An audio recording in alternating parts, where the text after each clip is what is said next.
Hello friends, welcome to my YouTube channel retro serial life. आपके लिए Anupama serial के आने वाले एपिसोड के अपडेट लेकर आई हूँ। शुरुआत में कार्तिक अनुपमा और राही को कैदियों के सामने उनकी नई डांस टीचर के रूप में इंट्रोड्यूस है। वह कैदियों को चेतावनी देता है कि कोई भी अनुपमा और राही को तंग ना करे। राही कहती है कि मैं साइड में बैठती हूँ। अनुपमा उसे मना करती है, लेकिन राही उसे समझाकर दूसरी तरफ बैठ जाती है। अनुपमा कैदियों को आसान डांस स्टेप्स सिखाना शुरू करती है और कहती है कि उन्हें कृष्ण भगवान की तरह नृत्य करना चाहिए। जैसे ही अनुपमा डांस सिखाना शुरू करती है, राघव माउथ ऑर्गन बजाते हुए वहां आता है। अनुपमा उसे देखकर डर जाती है और राही की चिंता करने लगती है।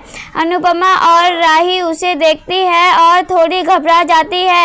इसी बीच राही राघव के पास चली जाती है। वह उसकी तारीफ करती है और उसे खुद के बारे में बताती है। वह राघव को भी डांस में शामिल होने के लिए प्रोत्साहित करती है, लेकिन राघव उसे एक अजीब नज़रों से देखता है, जिससे राही घबरा जाती है। राघव राही के पास जाने लगता है, जिससे राही डर जाती है। राघव उसे घूरता रहता है। राही बेहद असहज महसूस करती है और तभी अचानक राघव राही को अपनी ओर खींच लेता है, जिससे वह डर जाती है। अनुपमा उसे देखती है और तुरंत दौड़कर राही को बचाने पहुंचती है। वह राघव से राही को छुड़ाकर राघव को चेतावनी देती है कि उसकी बेटी को हाथ लगाया तो हाथ तोड़ देगी। तभी राघव कहता है कि अगर हाथ नहीं लगता तो उसकी जान चली जाती।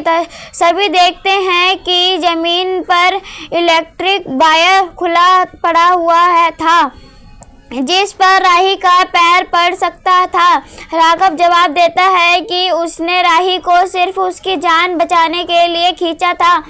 कांस्टेबल भी कहता है कि राघव ने सच में राही की जान बचाई है। इस बीच कार्तिक अपने आदमियों को तार को ठीक करने का निर्देश देता है। अनुपमा राघव पर बिना सच्चाई जाने गुस्सा करने का पछतावा होता है। फिर वह राही को अकेले घूमने के लिए डांटती है। राही माफ़ी मांगती है लेकिन अनुपमा को सावधान रहने के लिए कहती है, क्योंकि राघव उसे खतरनाक लग रहा है। राही के पूछने पर अनुपमा उसे बताती है कि राघव अपनी पत्नी की हत्या के आरोप में जेल में है, जिससे उसकी चिंता ज़्यादा बढ़ जाती है। वह अनुपमा को दोबारा चेतावनी देती है कि वह अकेले जेल न आए और जब वह आए तब राघव को जेल में बंद करने के लिए कह दे। अनुपमा उसे अक्षत्व करती है, लेकिन खुद भी सोच में पड़ जाती है। तभी राही को फ़ोन आता है और वह कहती है कि उसे एक ऑर्डर डिलीवर करने के लिए जाना पड़ेगा। अनुपमा उसे मना करती है, लेकिन राही उसे समझाकर चली जाती है। दूसरी तरफ शाह हाउस में लीला पाखी को राजा और ईशानी की शादी के बारे में सोचने के लिए डांटती है। वह कहती है कि कठोरी परिवार की सोच बहुत पिछड़ी हुई है। किंजल पाखी से कहती है कि अनुपमा अभी भी हालात संभाल रही है, लेकिन पाखी जिद पर अड़ी रहती है और ईशानी को कठोरी हाउस भेजने की जिद करती है। किंजल उसे रोकने की कोशिश करती है, लेकिन पाखी मानने को तैयार नहीं रहती और कहती है कि वही जानती है कि ईशानी के लिए क्या सही है। वह कहती है कि सब उसके साथ ऐसा व्यवहार कर रहे हैं जैसे वह पराई हो गई। लीला हैरान होकर कहती है कि इस घर में सबसे ज़्यादा प्यार तुम्हें और ईशानी को मिला है, फिर भी तुम ऐसा बोल रही हो। लीला दुखी हो जाती है, कहती है कि वह बस शांति चाहती है, जबकि किंजल कहती है कि कठोरी परिवार कभी ईशानी को स्वीकार नहीं करेगा। इधर प्रेम अपने घर में शिफ्ट होता है। ईशानी, परी, माही और अंश उसकी मदद करने आते हैं। सभी नए घर को तैयार करने का काम शुरू करते हैं। तभी बहसा, प्रार्थना और राजा भी वहां आ जाते हैं। प्रेम प्रार्थना को नजरअंदाज करता है, लेकिन वह उससे बात करने की कोशिश करती है और उससे माफ़ी मांगती है। प्रार्थना प्रेम से गुस्सा ना करने के लिए कहती है और अपना नजरिया समझने की कोशिश करती है। प्रेम उसे गले लगा लेता है और मुझे माफ़ कर देता है। प्रार्थना अंश से माफ़ी मांगती है, लेकिन अंश उसे नजरअंदाज करता है।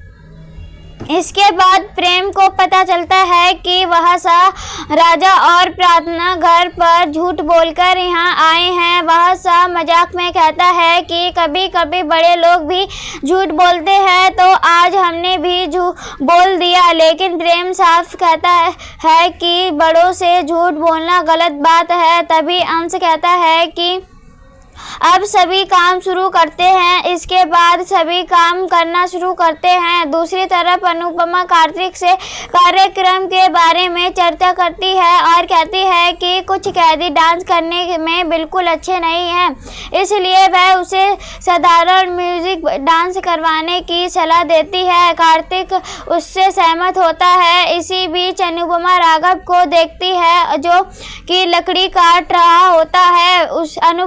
अनुपमा राघव के लिए चिंता व्यक्त करती है, लेकिन कार्तिक उसे सलाह देता है कि वह राघव को सिर्फ एक अपराधी समझे और उसके प्रति कोई हमदर्दी न रखे। वह उसे चेतावनी देता है कि अगर उसने राघव से सहानुभूति दिखाई तो उसे ही नुकसान होगा। दूसरी तरफ प्रेम और बाकी सभी लोग नए घर को सजाने में लगे होते हैं।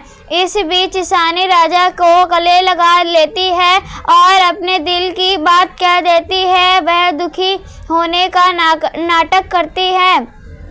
वह कहती है कि वह राजा के बिना नहीं रह सकती। राजा उसे भरोसा देता है कि वह अपने परिवार से बात करेगा और उससे शादी करेगा। राजा कहता है कि अगर घर वाले नहीं मानेंगे तो हम भी प्रेम और राही के जैसे घर छोड़कर अलग रह लेंगे। इससे ईशानी घबरा जाती है और कहती है कि नहीं, हम ऐसा नहीं करेंगे, हम घर में ही रहेंगे। इसके बाद ईशानी पाखी के दबाव के कारण खुद को दोषी महसूस करने लगती है और सोचती है कि कहीं वह राजा के साथ धोखा तो नहीं कर रही। दूसरी तरफ गौतम सबसे कहता है कि उन्हें प्रेम के वापस आने की उम्मीद छोड़ देनी चाहिए, क्योंकि सह परिवार प्रेम के नए घर को तैयार करने में मदद कर रहा है। यह सुनकर पराग गुस्सा करता है। ख्याति मोटिवा को दोष देती है कि प्रेम के जाने की असली जिम्मेदार वही है। मोटिवा टूट जाती है और रोते हुए पराग से प्रेम को वापस लाने की भीख मांगती है। वह कहती है कि अगर प्रेम वापस नहीं आया तो वह मर जाएगी। पराग भी घबरा जाता है और उन्हें संभालता है। इधर सभी राही को सरप्राइज देने की तैयारी कर रहे होते हैं। तभी राही वहां पर आ जाती है, जिससे सभी निराश हो जाते हैं। राही बहसा को देखकर खुश होती है। तभी वह प्रार्थना को देखती है और शादी वाले ड्रामा को याद करती है। वह प्रार्थना के पास जाकर कहती है कि तुमने उस दिन हमारा साथ नहीं दिया, लेकिन हम अब भी तुम्हारे साथ हैं। राही प्रार्थना को गले लगा लेती है। इसके बाद सभी राही के साथ मजाक करते हैं और उसे छेड़ते हैं, लेकिन माँ ही यह सब देखकर जल जाती है। दूसरी तरफ पराग और ख्याति बात करते हैं। पराग कहता है कि आज चुप कैसे हो, कल तो बहुत बोल रही थी। ख्याति कहती है कि जो मुझे बोलना था वह मैंने बोल दिया, मोटी बा को ऐसा नहीं करना चाहिए था। पराग कहता है कि वह घर की बड़ी हैं।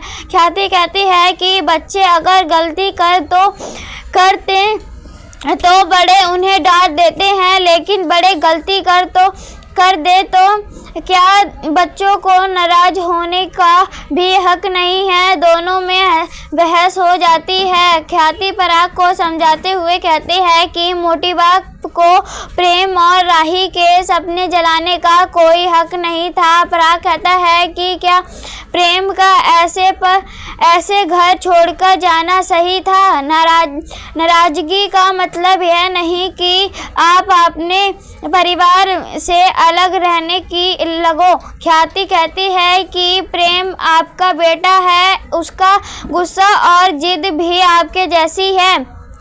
पराग कहता है कि अगर बात सिर्फ मेरी होती तो मैं जिंदगी भर उसका चेहरा भी नहीं देखता, लेकिन मैं माँ की आंखों में आंसू नहीं देख सकता, इसलिए मुझे भी कुछ करना पड़ेगा। तभी ख्याति कहती है कि ऐसा कुछ भी मत कीजिएगा जिससे बात और ज़्यादा बिगड़े, और अगर प्रेम को घर में लाना चाहते हैं तो उसे मना कर लाइए और उसे मजबूर करके नहीं। इस पराग कहता है कि मैंने कोई गलती नहीं की, इसलिए मैं माफ़ी नहीं मांगूंगा। जहाँ तक बात प्रेम को वापस घर में लाने की है तो उसके लिए मेरे पास बहुत तरीके हैं। यह सुनकर ख्याति हैरान हो जाती है और इसी के साथ एपिसोड खत्म होता है। अगले एपिसोड में देखने को मिलेगा कि अनुपमा को